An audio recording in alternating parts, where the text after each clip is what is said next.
നമസ്കാരം. മലയാളി വാർത്ത ഇൻസൈഡിലേക്ക് സ്വാഗതം. ഇറാനെതിരായ അമേരിക്കയുടെയും ഇസ്രായേലിൻ്റെയും യുദ്ധം 3-ാം ആഴ്ചയിലേക്ക് കടന്നിരിക്കുന്നു. ഈ യുദ്ധം എങ്ങനെ അവസാനിപ്പിക്കണമെന്നൊരു നിശ്ചയവുമില്ല ട്രംപിനെന്ന ആക്ഷേപം അമേരിക്കയിൽ ഉയർന്നു തുടങ്ങി. ശത്രുത നീണ്ടു നിൽക്കുന്ന കാഴ്ച. ഇറാനിലെ നിരവധി പ്രമുഖരെയാണ് ഇസ്രായേൽ ഇതിനകം കൊലപ്പെടുത്തിയത്. എന്നിട്ടും യുദ്ധം അവസാനിപ്പിക്കാനുള്ള നടപടികളൊന്നും ഇറാൻ കൈക്കൊള്ളുന്നില്ല. സാധാരണഗതിയിൽ യുദ്ധം കൊടുമ്പിരി കൊണ്ടു നിൽക്കുമ്പോൾ ആരാകും മധ്യസ്ഥതയ്ക്ക് ശ്രമിക്കുകയെന്ന ചോദ്യമാണ് ഉയർന്നു വരുന്നത്. ഇവിടെ തനിക്കൊപ്പം ഇറാനെതിരെ യുദ്ധത്തിൽ പങ്കുചേരണമെന്ന് നാറ്റോ സഖ്യരാജ്യങ്ങളോട് അഭ്യർത്ഥിക്കുന്ന Donald Trump.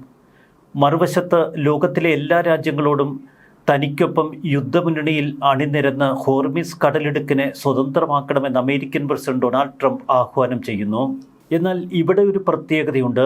American president Donald Trump Hormuz കടലിടുക്ക് തുറക്കാൻ ഒപ്പം നിൽക്കണമെന്നാവശ്യപ്പെട്ടവരിൽ ചൈനയും റഷ്യയുമൊക്കെയുണ്ട്. ആ ലിസ്റ്റിൽ ഇന്ത്യയുടെ പേര് ട്രംപ് ചേർത്തിട്ടില്ല. സാധാരണഗതിയിൽ യുദ്ധത്തിന് മധ്യസ്ഥത വഹിക്കാൻ ഇന്ത്യയും മോദിയും തയ്യാറാകണമെന്ന വാർത്തകൾ വരുമ്പോൾ ചില പരിഹാസക്കാർ ഇറങ്ങും.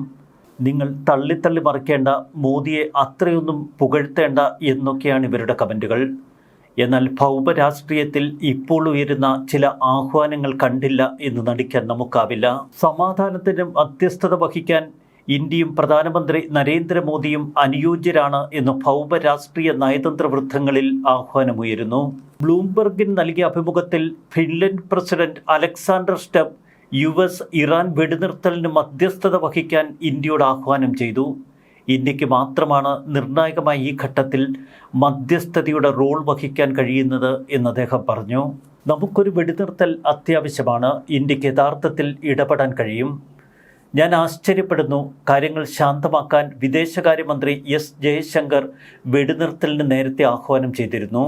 മിഡിൽ ഈസ്റ്റ് സംഘർഷത്തെ ചൊല്ലി ബ്രിക്സിൽ വലിയ അഭിപ്രായ വ്യത്യാസങ്ങളാണ് ഇപ്പോൾ ഉയരുന്നത്. ഇസ്രായേൽ ഇറാൻ യുദ്ധത്തിൽ മധ്യസ്ഥത ആര് വഹിക്കും എന്നുള്ള ചില ചോദ്യങ്ങളും ഉയർന്നു വരുന്നു. യുദ്ധത്തിൽ മധ്യസ്ഥത വഹിക്കാൻ തങ്ങൾ തയ്യാറാണ് എന്ന് നേരത്തെ ചൈന പറഞ്ഞിരുന്നു. എന്നാൽ ഇതിനോട് മുഖം തിരിക്കുന്ന കാഴ്ചയാണ് അമേരിക്കയുടെ ഭാഗത്തു നിന്ന് നമ്മൾ കണ്ടത്. ഇറാനും അമേരിക്കയും തമ്മിലുള്ള യുദ്ധത്തിൽ മധ്യസ്ഥത തങ്ങൾ വഹിക്കാം എന്ന് റഷ്യൻ പ്രസിഡന്റ് പുതിനും പറഞ്ഞു. എന്നാൽ പുതിൻ്റെ വാക്കുകളെ ഒരു വിധത്തിലും വിശ്വാസത്തിലെടുത്തിട്ടില്ല American president Donald Trump. Iran എണ്ണ ഏറ്റവും അധികം വാങ്ങിയിരുന്ന ഒരു രാജ്യമാണ് ചൈന. ചൈനീസ് മിസൈൽ ഇന്ധനത്തിനും മുഖ്യമായി ആശ്രയിച്ചിരുന്നത് ഇറാനെ. മറുവശത്ത് ടെഹ്റാന്റെ മിസൈൽ, ഡ്രോൺ, ആയുധശേഖരണത്തിനുള്ള പിന്തുണ എല്ലാ കാലത്തും ചൈന ഉറപ്പുവരുത്തിയിരുന്നു. അതുകൊണ്ട് തന്നെ ബീജിങ്ങിനെ അത്രയൊരു നിഷ്പക്ഷ രാജ്യമായി അമേരിക്ക കണക്കുകൂട്ടുന്നില്ല.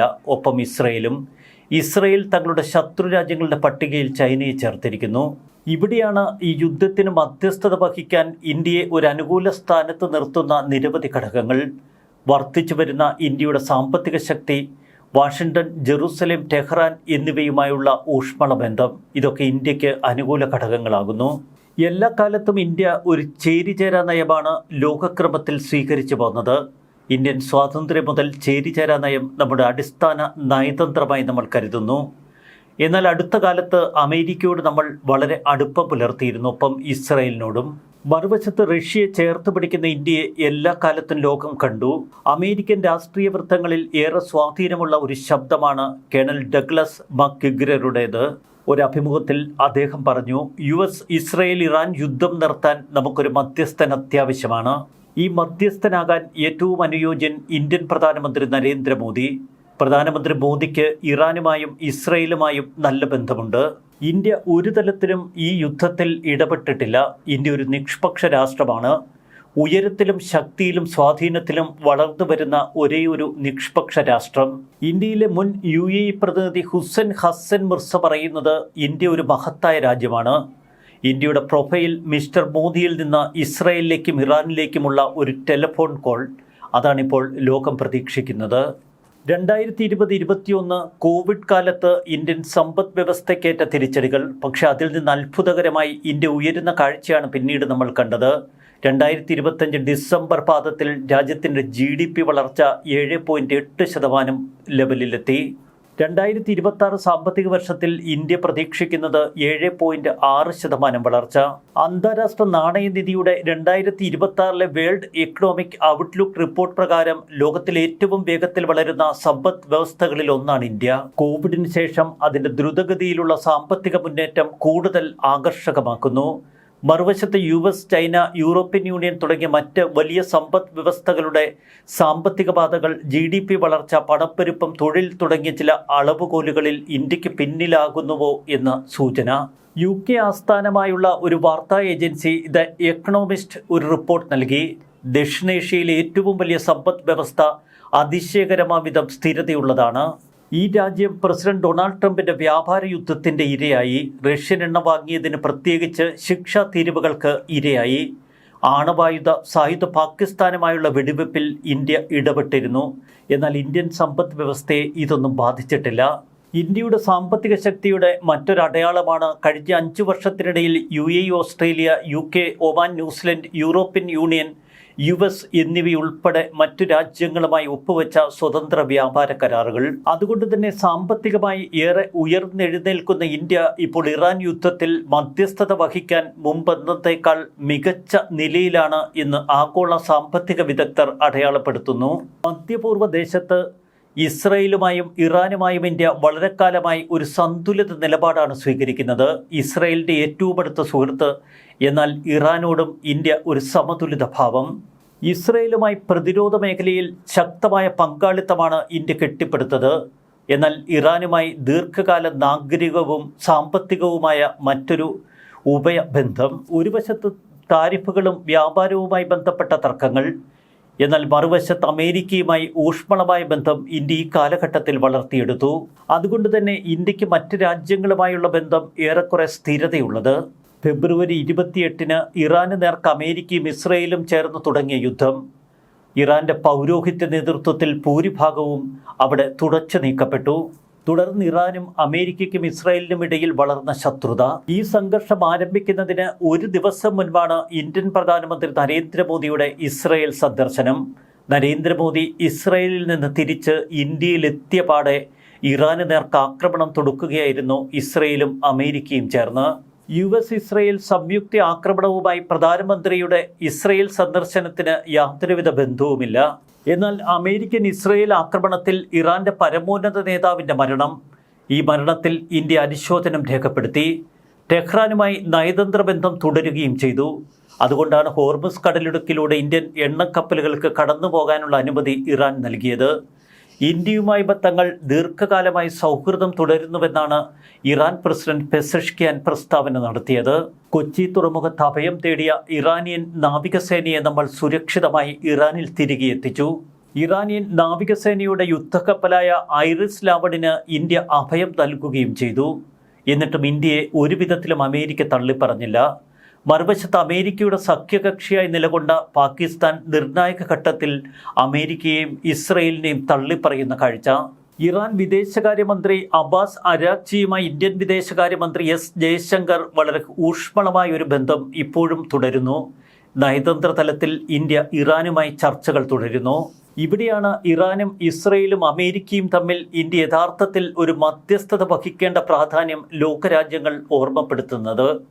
ഇക്കാര്യത്തിൽ ഇന്ത്യയിലെ ചില വിഭാഗങ്ങൾക്ക് മാത്രമാണ് ആക്ഷേപമുള്ളത്. മറുഭാഗത്ത് UAE-യിലെ ഒട്ടുമിക്ക ഭരണാധികാരികളും ഒരു മധ്യസ്ഥ ശ്രമത്തിന് ഇന്ത്യ മുൻകൈയെടുക്കണമെന്ന് ആവശ്യപ്പെട്ടു കഴിഞ്ഞു.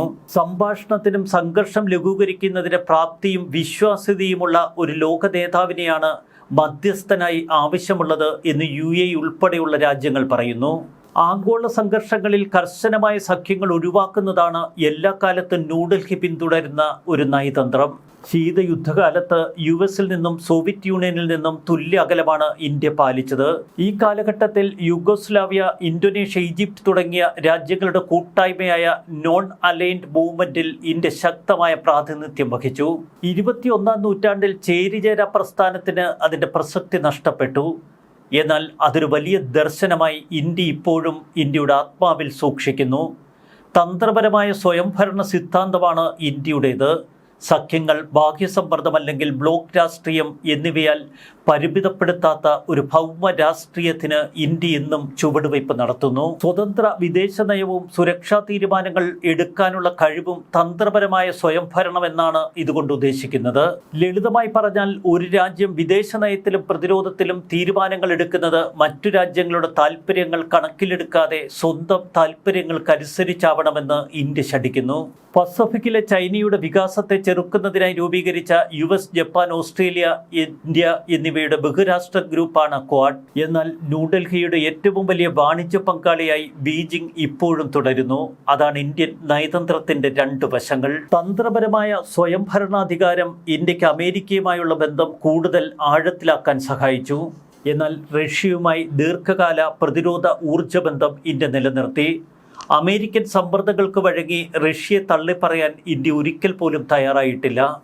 ടെഹ്റാനുമായി നയതന്ത്ര ബന്ധം തുടരുമ്പോഴും മറുവശത്ത് ജെറുസലേമുമായി ഊഷ്മള ബന്ധം. ഇത്തരം ഘടകങ്ങളാണ് അമേരിക്കയ്ക്കും ഇസ്രായേലിനും ഇറാനുമിടയിൽ മധ്യസ്ഥത വഹിക്കാൻ കഴിയുന്ന ഒരേ ഒരു രാജ്യം എന്ന തലത്തിലേക്ക് ഇന്ത്യ വളർന്നത്. മുതിർന്ന അഭിഭാഷകൻ മഹേഷ് ജത്മാലിനി എക്സിൽ എഴുതി, ആഗോള സംഘർഷത്തിന്റെ അരികുകളിൽ ഇന്ത്യയെ ഇനിയൊരു നിഷ്ക്രിയ നിരീക്ഷകനായി കാണാൻ കഴിയില്ല. എല്ലാ കക്ഷികളോട് സംസാരിക്കാനും സ്വന്തം താൽപ്പര്യങ്ങൾ സംരക്ഷിക്കാനും ഒരു പ്രതിസന്ധിയെ ശാന്തമാക്കാനുമുള്ള വിശ്വാസ്യത നിലനിർത്താൻ കഴിയുന്ന വളരെ ചുരുക്കം ചില ശക്തികളിൽ ഒന്നാണ് ഇന്ത്യ. ചുരുക്കത്തിൽ, ഇറാനുമായുള്ള യുദ്ധത്തിൽ അമേരിക്ക എങ്ങനെ യുദ്ധം അവസാനിപ്പിക്കും എന്ന് ചോദിക്കുന്നിടത്താണ് ഇന്ത്യയുടെ പ്രാധാന്യം. ന്യൂസ് ഡെസ്ക്, മലയാളി വാർത്ത, ഇൻസൈറ്റ്.